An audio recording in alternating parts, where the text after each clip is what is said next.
Hello and welcome जितने भी हमारे स्टेट पेपर 2 का एग्जाम देने वाले ज्योग्राफी से साथी है, जल्दी से जल्दी जो है आप चैनल से जुड़ जाएं और चैनल को सब्सक्राइब कर लीजिए, बेल आइकन को दबा लीजिए ताकि जैसे ही वीडियो डालूंगा आपका स्टेट पेपर 2 का मैं कंप्लीट ज्योग्राफी का वीडियो में आपको 4 से 5 वीडियो में अपलोड कर दूंगा। दो से तीन वीडियो आपका 11th क्लास करेगा और 2 वीडियो आपका 12th क्लास कराएगा। आधा घंटा से ज़्यादा का वीडियो नहीं रहेगा, बस आप 5 वीडियो को देख लीजिए और एक वीडियो में आपका थ्योरी का बना दूंगा। बस ये 6 वीडियो रहेगा, 3 घंटा का आपका, उसमें आपका कंप्लीट ज्योग्राफी कवर हो जाएगा। तो मैं आप लोग से यही बोलना चाहूँगा कि आप जो है जितने भी साथी आपका जो ज्योग्राफी से एग्जाम देंगे पेपर 2 का, स्टेट पेपर 2 का, बस आपको आपको क्या करना है, सब लोगों में शेयर करना है। अपना एक ग्रुप बना लीजिए ज्योग्राफी जो 12 का एग्जाम देंगे सारे साथी, और इसी में जो है अपना वीडियो में डालते रहिएगा और कम से कम जो है हर साथी अपने 2-4 साथियों में शेयर कीजिए। चलिए, तो बिना टाइम को बर्बाद किए हुए, क्योंकि आपके पास भी समय का अभाव है और हमारे पास भी, तो स्टार्ट करते हैं। क्लास 12 के ज्योग्राफी का पहला चैप्टर कह रहा है कि मानव भूगोल, प्राकृतिक एवं विषय क्षेत्र। पहला क्वेश्चन है, कह रहा है कि मात्रात्मक क्रांति संबंधित है किससे, तो ये हो जाएगा आपका ऑप्शन नंबर सी, ठीक है, मानव भूगोल से तथा भौतिक भूगोल से भी। आगे कह रहा है कि दूसरा क्वेश्चन, किस भूगोल वेत्ता, भूगोल वेत्ता का मतलब होता है जो भूगोल के बारे में ज़्यादा जानता है, किस भूगोल वेत्ता ने राज्य या देश का वर्णन जीवित जीव के रूप में किया है, तो ये हो जाएगा आपका ऑप्शन नंबर बी, जर्मन भूगोल वेत्ता ने। नेक्स्ट क्वेश्चन कह रहा है कि मानव भूगोल जो है मानव समाजों और धरातल के बीच संबंधों का संश्लेषित अध्ययन है। मानव भूगोल की यह परिभाषा किसने दी है, तो ये हो जाएगा आपका option number C, Paul Vidal de la Blache ने। नेक्स्ट क्वेश्चन कह रहा है कि भौगोलिक पर्यावरण तथा मानवीय क्रियाकलापों के पारस्परिक संबंधों का अध्ययन ही मानव भूगोल का विषय है, यह किसने कहा है, तो ये हो जाएगा आपका ऑप्शन नंबर ए, ठीक है, एल्सवर्थ हंटिंगटन। नेक्स्ट क्वेश्चन करा कि प्रकृति और मानव के बीच जो है पारस्परिक क्रिया का सबसे महत्वपूर्ण कारक कौन है, तो ये हो जाएगा आपका ऑप्शन नंबर डी, समझबूझ। नेक्स्ट क्वेश्चन करा कि कौन जो है मानव की मूल आवश्यकताओं से संबंधित नहीं है, तो ये हो जाएगा आपका ऑप्शन नंबर बी, परिवहन। नेक्स्ट क्वेश्चन कह रहा है कि कौन जो है विद्वान जो है मानव भूगोल से संबंधित नहीं है, तो ये हो जाएगा आपका ऑप्शन नंबर सी, ठीक है, बर्ट्रेड रसेल। नेक्स्ट क्वेश्चन कह रहा है कि मनुष्य जो है प्रकृति का दास है, प्रकृति का गुलाम है, यह जो है किस दर्शन की धारणा है, तो ये हो जाएगा आपका ऑप्शन नंबर बी, नियतिवाद की धारणा। साथियों, ये आपका बेसिक चैप्टर चल रहा है, ठीक है। जो अब नेक्स्ट जो चैप्टर आएगा उसमें जो है आपका प्योर जो है ज्योग्राफी का क्वेश्चन आएगा। आप जो है इसमें जो है भूमिका वगैरह जो है 12 क्लास का जो भी आपका जो भूगोल वेत्ता है वो सबका नाम वगैरह पढ़ना है। नेक्स्ट करा कि फैबरे संबंधित है किससे, तो ये हो जाएगा आपका ऑप्शन नंबर बी, संभववाद से। नेक्स्ट को आ रहा है कि संभववाद की जो अवधारणा में किस घटक को महत्वपूर्ण माना गया है, तो ये हो जाएगा आपका ऑप्शन नंबर बी, मानवीय घटक को जो है आपको महत्वपूर्ण माना गया है। नेक्स्ट कह रहा है कि नियतिवाद संकल्पना में किस घटक को महत्वपूर्ण माना गया है, तो ये हो जाएगा आपका ऑप्शन नंबर सी, प्राकृतिक घटक एवं मानवीय घटक। नेक्स्ट क्वेश्चन कह रहा है कि नव निश्चयवाद के प्रवर्तक कौन है, तो ये हो जाएगा आपका option number B, Taylor. Next कह रहा है कि किसने कहा कि मानव जो है प्रकृति का दास है, तो ये हो जाएगा आपका ऑप्शन नंबर क्या होगा, सी हो जाएगा, एलन सेम्पुल। नेक्स्ट क्वेश्चन कह रहा है कि मानव भूगोल का जनक किसे कहा जाता है, तो ये हो जाएगा आपका ऑप्शन नंबर क्या होगा, डी हो जाएगा, रेटजेल को। आगे कह रहा है कि ज्योग्राफिया जो है जेनरालिस के लेखक कौन है, तो ये हो जाएगा आपका ऑप्शन नंबर बी, बारेनिगर। नेक्स्ट क्वेश्चन कह रहा है कि एंथ्रोपोजियोग्राफी नामक पुस्तक के लेखक कौन है, तो इसका आंसर हो जाएगा आपका ऑप्शन नंबर ए, रेटजेल। नेक्स्ट क्वेश्चन कह रहा है कि संभववाद जो शब्द का प्रयोग सर्वप्रथम किस फ्रांसीसी विद्वान ने किया, तो ये हो जाएगा आपका ऑप्शन नंबर बी, ठीक है, लूसियन फैवरे ने। नेक्स्ट क्वेश्चन कह रहा है कि मानव भूगोल जो है क्रियाशील मानव और अस्थायी पृथ्वी के परिवर्तनशील संबंधों का अध्ययन है, ये किसने कहा है, तो ये हो जाएगा आपका ऑप्शन नंबर सी, एलन सी सैम्पल ने। नेक्स्ट कह रहा है कि आधुनिक मानव भूगोल के जनक कौन है, तो ये हो जाएगा आपका ऑप्शन नंबर ए, ठीक है, फ्रेडरिक रेटजेल। नेक्स्ट कह रहा है कि नियतिवाद के विचारक कौन थे, तो इसका आंसर हो जाएगा आपका ऑप्शन नंबर डी, इनमें से सभी हो जाएगा, कांट है, रीटर और हम्बोल्ट है। आगे कह रहा है कि भूगोल का जनक माना जाता है किसको, तो ये हो जाएगा आपका ऑप्शन नंबर ए, यूनान को।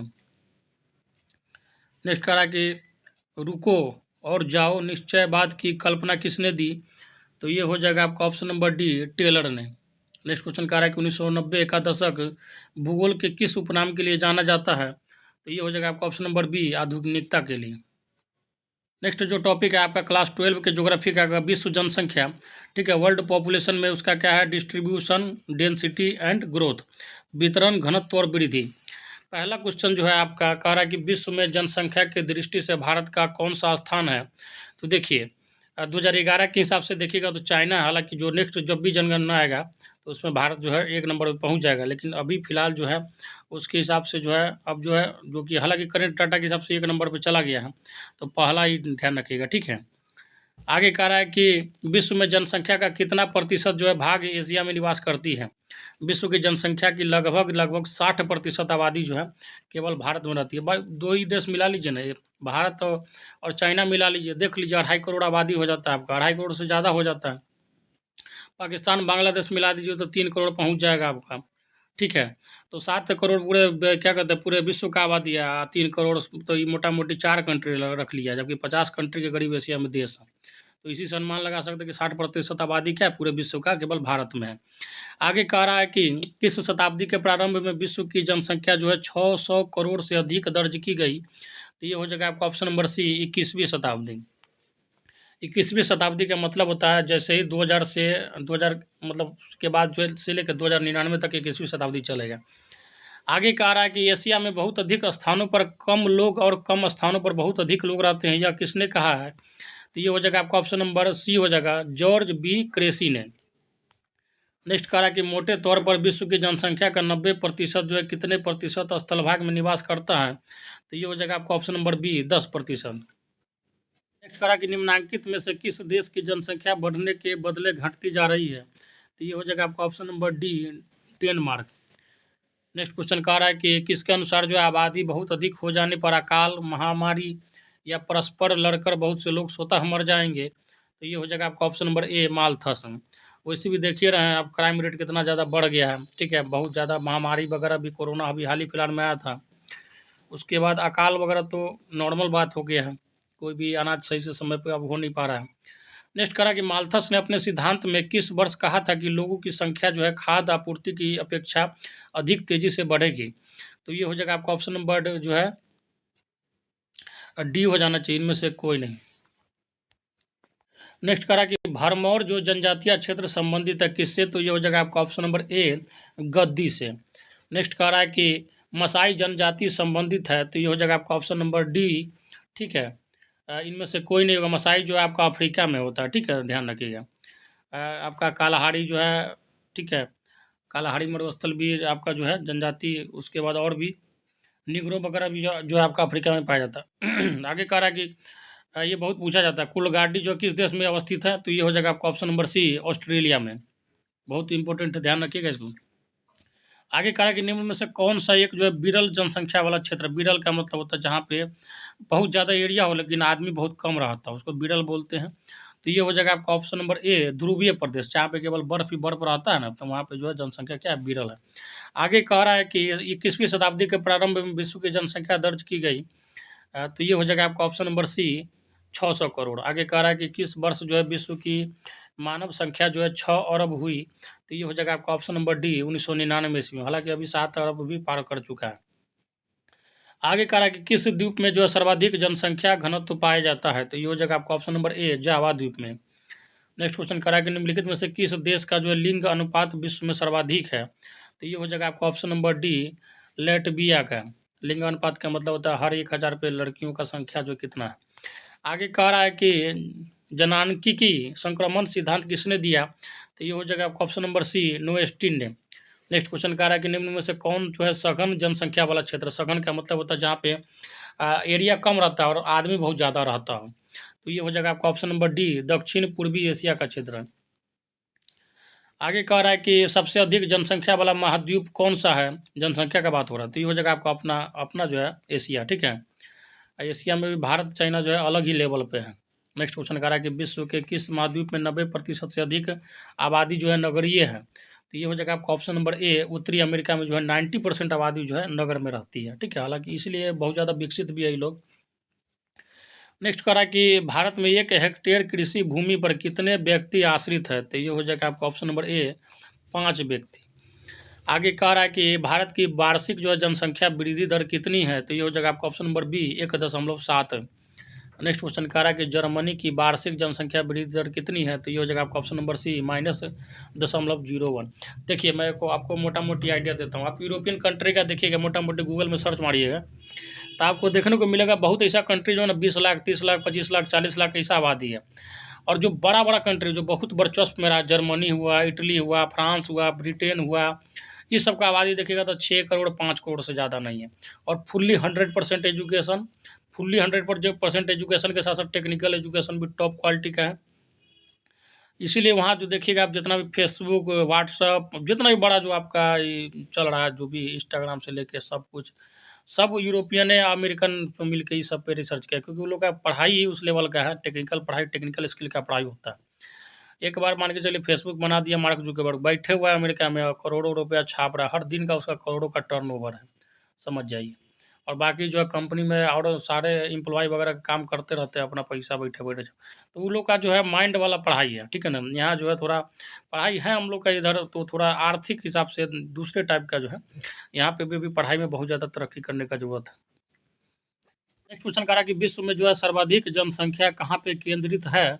तो ये हो जाएगा आपका ऑप्शन नंबर क्या हो जाएगा? सी हो जाएगा, मैदानी क्षेत्र में। तो स्वाभाविक बात है, मैदानी भाग में जो समतल एरिया जहाँ पे रहता है, पठारी क्षेत्र में तो आपको पता है दूर दूर कितना कितना दूर रहता है, मरुस्थल में तो रहेगा तो इंसान पागल ही हो जाएगा, बहुत रेयर केस में आदमी रहता है।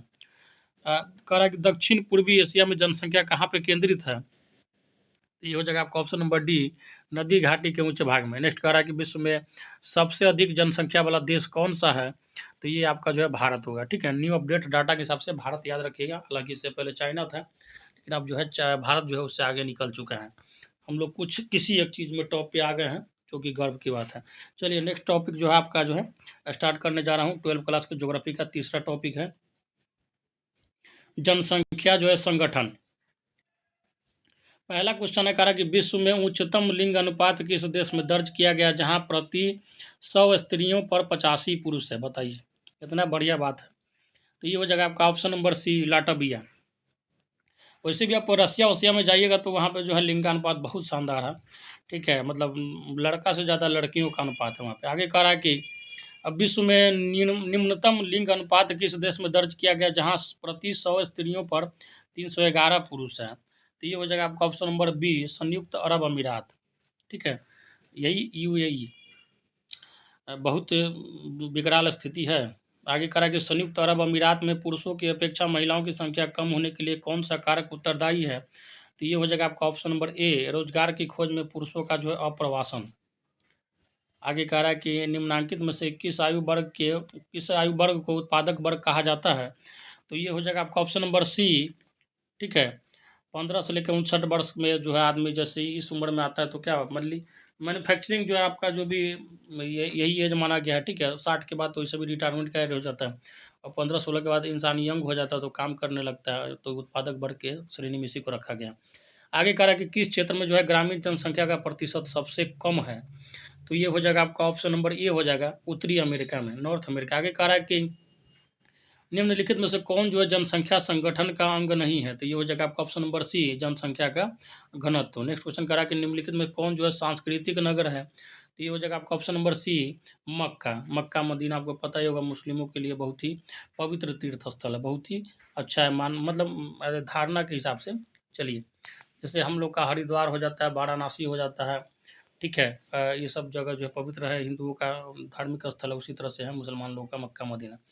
आगे कह रहा है कि निम्नलिखित में से किस देश का जो है लिंगानुपात सर्वाधिक है? तो ये हो जाएगा आपका ऑप्शन नंबर ए, लाटविया का, जो ऑप्शन दिया गया उसमें। आगे कह रहा है कि देश के विकास में किस संसाधन का महत्व जो है सबसे अधिक है? तो ये हो जाएगा आपका ऑप्शन नंबर बी, मानव का।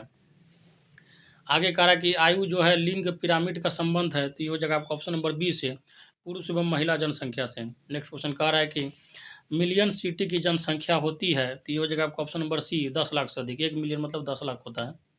नेक्स्ट क्वेश्चन कह रहा है कि निम्न में से कौन आयु वर्ग जो है कार्यशील जनसंख्या का प्रतिनिधित्व करती है? तो ये हो जाएगा आपका ऑप्शन नंबर सी, 15 से लेकर 59 वर्ष, और इसी को उत्पादक वर्ग भी कहा गया। आगे कह रहा है कि 100% शहरी जनसंख्या वाला देश का नाम क्या है? तो ये हो जाएगा आपका ऑप्शन नंबर ए, सिंगापुर, मतलब गाँव है ही नहीं। आगे कह रहा है कि विश्व जनसंख्या दिवस कब मनाया जाता है? बहुत पूछा जाता है, याद रखिएगा 11 जुलाई को। एड्स दिवस 1 दिसंबर को, ये सब जो है इंपॉर्टेंट डेट होता है। 16 सितंबर को आपको ओजोन संरक्षण दिवस। आगे कहा कि प्रौढ़ आयु वर्ग से तात्पर्य है, तो ये हो जाएगा आपका ऑप्शन नंबर ए 15 से 59 वर्ष। आगे कह रहा है कि लिंग अनुपात का संबंध है, तो ये हो जाएगा आपका ऑप्शन नंबर ए पुरुष तथा स्त्रियों के बीच। आगे कह रहा है कि विश्व की नगरीय जनसंख्या में प्रति वर्ष वृद्धि हो रही है, तो ये हो जाएगा आपका ऑप्शन नंबर सी 6 करोड़ की। ध्यान देखिए दीजिएगा, नगरीय जनसंख्या की बात हो रहा है। आगे कह रहा है कि पूर्वी एशिया में प्रौढ़ शिक्षा दर है, तो ये हो जाएगा आपका ऑप्शन नंबर ए 83.4। आगे कह रहा है कि निम्नलिखित में से किस भाषा जो है परिवार की जनसंख्या सबसे कम है, तो ये हो जाएगा आपका ऑप्शन नंबर ए हो जाएगा ऑस्ट्रिक। नेक्स्ट क्वेश्चन कह रहा है कि निम्नलिखित में से किस देश में जो है न्यूनतम जन्म दर पाई जाती है, तो ये हो जाएगा आपका ऑप्शन नंबर सी जर्मनी में, बहुत कम जो है जन्म दर। आगे कह रहा है कि अब विश्व में सबसे अधिक प्रजनन दर वाला देश कौन सा है, तो ये हो जाएगा आपका ऑप्शन नंबर ए नाइजर, अफ्रीका का देश है। आदिवासी वगैरह टाइप का एकदम शक्ल रहेगा, काला काला रहता है, लंबा लंबा सब रहता है, निग्रो जन प्रजाति इसको बोला जाता है।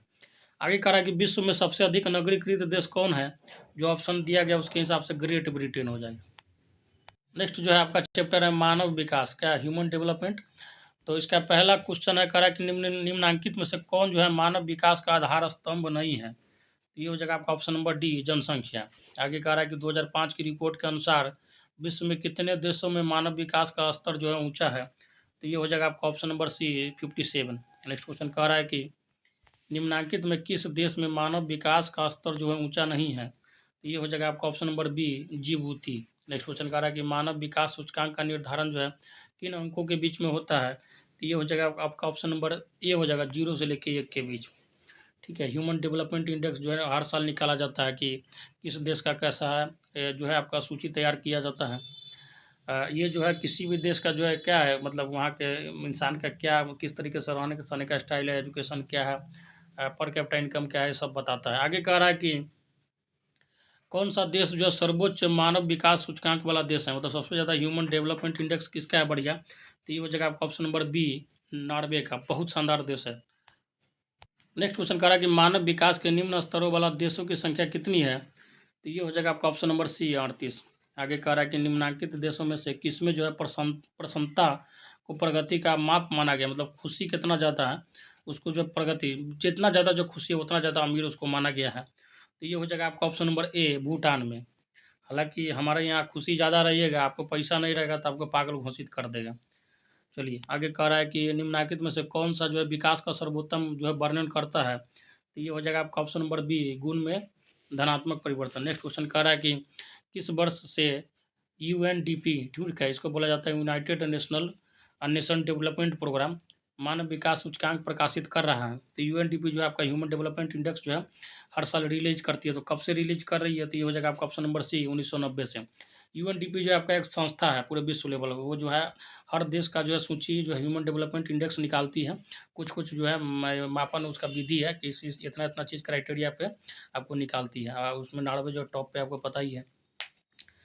आगे कह रहा है कि मानव विकास की अवधारणा निम्नलिखित में से किस विद्वान की देन है, तो ये हो जाएगा आपका ऑप्शन नंबर बी डॉक्टर महबूब उल हक, और ये जो है आपके बंगाल के हैं, तो सॉरी दोस्तों बांग्लादेश के हैं, और इनको जो है इस काम के लिए नोबेल पुरस्कार भी मिल चुका है। ध्यान रखिएगा, जो नोबेल पुरस्कार प्राप्त करता बहुत ही मतलब एक तरह से टॉप लेवल का इंसान है, एक तरह समझिए उस क्षेत्र में। अमर्त्य सेन को आपको पता है कि अर्थशास्त्र में मिला है नोबेल पुरस्कार वेलफेयर स्टेट के लिए। आगे कह रहा है कि निम्नलिखित में से कौन जो है शैक्षिक नगर है, तो ये हो जाएगा आपका ऑप्शन नंबर सी हो जाएगा रुड़की। रुड़की जो हो गया आपका, यहीं पे जो आईआईटी रुड़की जो है सबसे पुराना ब्रांच वहाँ का सिविल है, ठीक है, और बहुत पुराना आईआईटी है, ठीक है, ध्यान रखिएगा। आगे कह रहा है कि निम्नलिखित में से किस क्षेत्र से एस्किमो संबंधित है, एस्किमो एक जनजाति है जो आपका जो है अलास्का वाले क्षेत्र से संबंधित है। नेक्स्ट क्वेश्चन कह रहा है कि केरल में साक्षरता दर कितना है, बहुत ही बढ़िया स्टेट और बहुत ज़्यादा एजुकेशन है यहाँ पे। ये हो जाएगा आपका 93.91%, ठीक है, और यहीं पे आपको शांत घाटी में मिलेगा जिसको साइलेंट वैली बोला जाता है। सबसे ज़्यादा शिक्षा साक्षरता यहीं पे, और मसालों का बगीचा भी इसी को राज्य को कहा जाता है, यहाँ बहुत ज़्यादा मसाला का उत्पादन वगैरह होता है।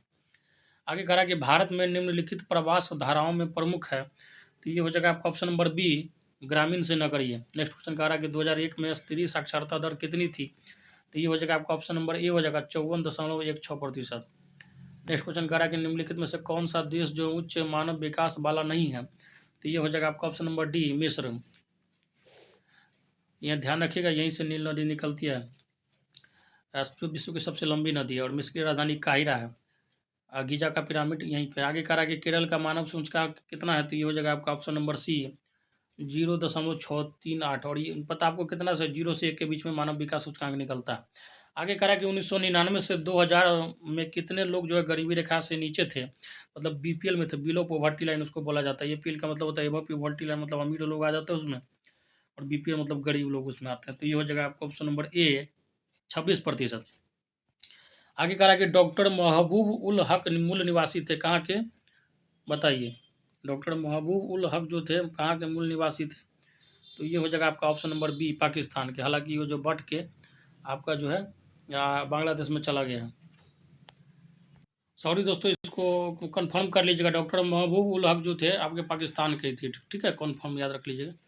आगे कह रहा है कि जिसने ह्यूमन डेवलपमेंट इंडेक्स का कॉन्सेप्ट दिया था, आगे कह रहा है कि निम्नलिखित में से कौन सा देश जो है उच्च मानव विकास वाला है, तो ये हो जाएगा आपका ऑप्शन नंबर क्या होगा बताइए। उच्च मानव विकास वाला है तो क्या होगा इसका आंसर, तो ये हो जाएगा आपका ऑप्शन नंबर सी नॉर्वे। मतलब सबसे टॉप लेवल का HDI है वहाँ पे, ह्यूमन डेवलपमेंट इंडेक्स। नेक्स्ट करा कि निम्नलिखित में से कौन जो है विकास का सर्वोत्तम जो संकेतक है, तो ये हो जाएगा आपका ऑप्शन नंबर डी गुण में धनात्मक परिवर्तन। नेक्स्ट जो टॉपिक है आपका चैप्टर नंबर 5 कह रहा है कि प्राथमिक क्रियाएं, ठीक है। पहला क्वेश्चन कह रहा है कि पशुचारण जो है किस आर्थिक क्रियाकलाप से संबंधित है, तो ये हो जाएगा आपका ऑप्शन नंबर ए प्राथमिक क्रियाकलाप से। नेक्स्ट क्वेश्चन कह रहा है कि लाल कॉलर का संबंध किससे है, तो ये हो जाएगा आपका ऑप्शन नंबर ए प्राथमिक क्रिया से। नेक्स्ट क्वेश्चन कह रहा है कि निम्न में से कौन जो है प्राथमिक क्रियाकलाप से संबंधित है, तो ये हो जाएगा आपका ऑप्शन नंबर डी कृषि वानिकी और आखेट सब हो जाएगा। आगे कह रहा है कि पंपास कहाँ है, पंपास जो एक घास का मैदान है, तो ये हो जाएगा आपका ऑप्शन नंबर ए दक्षिण अमेरिका में, बहुत पूछा जाता है। आगे कह रहा है कि खनन जो है किस प्रकार का क्रियाकलाप है, तो ये हो जाएगा आपका ऑप्शन नंबर ए प्राथमिक क्रियाकलाप। खनन, मत्स्य पालन, पशुपालन, कृषि सब आपका जो है प्राथमिक में आ जाता है। आगे कह रहा है कि एशिया के मरुस्थलों में पाला जाता है, तो ये हो जाएगा आपका ऑप्शन नंबर डी इनमें से सभी को। भेड़, बकरी, ऊँट सारे होते हैं। आगे कह रहा है कि कृषि कार्य को कौन सी दशा प्रभावित करती है, तो ये हो जाएगा आपका ऑप्शन नंबर डी इनमें से सभी, भौतिकी, सामाजिक और आर्थिक। नेक्स्ट क्वेश्चन कह रहा है कि मिश्रित कृषि में खेतों का आकार किस प्रकार का होता है, तो ये हो जाएगा आपका ऑप्शन नंबर सी मध्यम प्रकार का। नेक्स्ट क्वेश्चन कह रहा है कि डेनमार्क में किस तरह की कृषि सफल रही है, तो ये हो जाएगा आपका ऑप्शन नंबर बी सहकारी कृषि। नेक्स्ट क्वेश्चन कह रहा है कि सामूहिक कृषि का प्रारंभ कहाँ से हुआ था, तो ये हो जाएगा आपका ऑप्शन नंबर डी सोवियत संघ। नेक्स्ट क्वेश्चन कह रहा है कि रबर का सबसे बड़ा निर्यातक देश कौन है, तो ये हो जाएगा आपका ऑप्शन नंबर सी मलेशिया। निर्यातक का मतलब होता है जैसे आप मान के चलिए यहाँ पे कुछ मिर्चाई मेथी रेड चिली जो है इंडिया बहुत ज़्यादा उपजाती है और उसका जो है उत्पादन बहुत करती है और दूसरे देश में भेजती है, ठीक है। तो ये मतलब अगर भारत किसी दूसरे देश में भेजेगी कोई सामान तो क्या होगा, मतलब निर्यात करती है।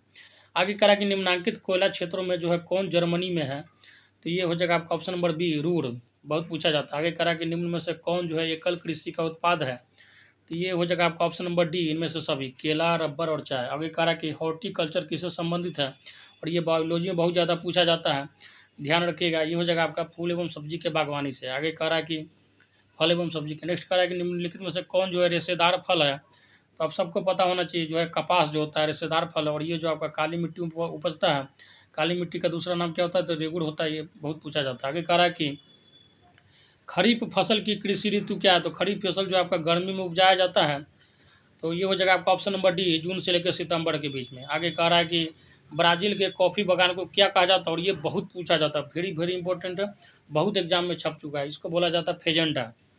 नेक्स्ट क्वेश्चन कह रहा है कि रबी की फसल पैदा होती है, तो मैं इसको याद करने का ट्रिक बता देता हूँ।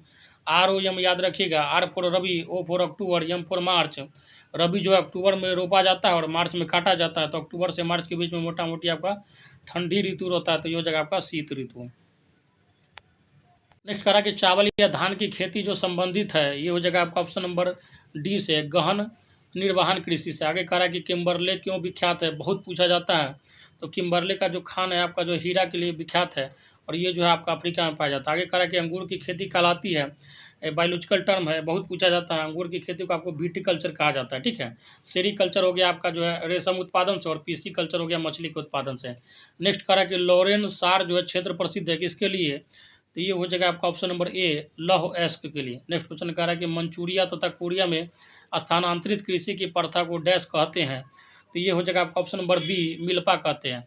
और इसी तरह के कॉन्सेप्ट से जो है आपका 1 से 4 ऑप्शन वाला जो था अब बीपीएससी 7th फेज में पूछा जा चुका था। तो इसको ध्यान से पढ़ लीजिएगा इस टॉपिक को। मंचूरिया तथा कीड़िया में जो स्थानांतरित कृषि का मतलब होता है एक जगह से कर लिए फिर दूसरा जो है अगला सीजन में अगला जगह किया, ठीक है। तो जो है इस देश में मतलब स्थानांतरित कृषि का क्या नाम है, सब देश में अलग अलग नाम से बोला जाता है। तो मंचूरिया तथा कोरिया में क्या बोला जाता है, स्थानांतरित कृषि को मिल्पा बोला जाता है। आगे कह रहा है कि निम्नलिखित में से कौन सा देश जो है कोयला का सबसे बड़ा उत्पादक है, मतलब मैन्युफैक्चरिंग कंट्री है। तो ये हो जाएगा आपका option number D, China. Next कह रहा है कि चावल जो है किस प्रकार की जलवायु का पौधा है। तो ये हो जाएगा आपका ऑप्शन नंबर बी, उष्ण आर्द्र का। आपको पता है ये गर्मी के सीजन में क्या होता है, ये खरीफ का फसल है, ठीक है। मतलब मई जून के समय जून तक रोपा जाता है और अक्टूबर के समय में काट लिया जाता है। आगे कह रहा है कि निम्न में से कौन जो है खाद्य फसल है। तो ये हो जाएगा आपका ऑप्शन नंबर ए, गेहूँ। नेक्स्ट क्वेश्चन कह रहा है कि गेहूँ आपको पता होना चाहिए क्या है, तो रबी का फसल है, ठंडी में रोपा जाता है। गेहूँ हो गया आपका, आलू हो गया, जौ हो गया, चना हो गया, ये सब क्या है, ठंडी का फसल। आगे कह रहा है कि चाय का सबसे बड़ा उत्पादक देश कौन सा है। तो ये हो जाएगा आपका ऑप्शन नंबर सी, चीन।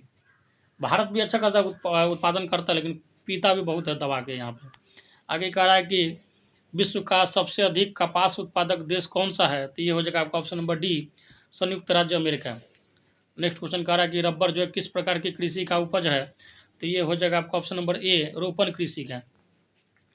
नेक्स्ट क्वेश्चन कह रहा है कि खनिज तेल का सबसे बड़ा उत्पादक देश कौन सा है। तो ये हो जाएगा आपका ऑप्शन नंबर सी, सऊदी अरब। ये खनिज तेल का ही जो देन है कि ये लोग का रईसी अलग ही लेवल पे है, बहुत रईसी है सऊदी अरब। ये आपको गल्फ कंट्री में जाइएगा तो बहुत पैसा है सबके पास। आगे कह रहा है कि फूलों की कृषि कहलाती है, तो इसको बोलते हैं आपका फ्लोरिकल्चर, ठीक है।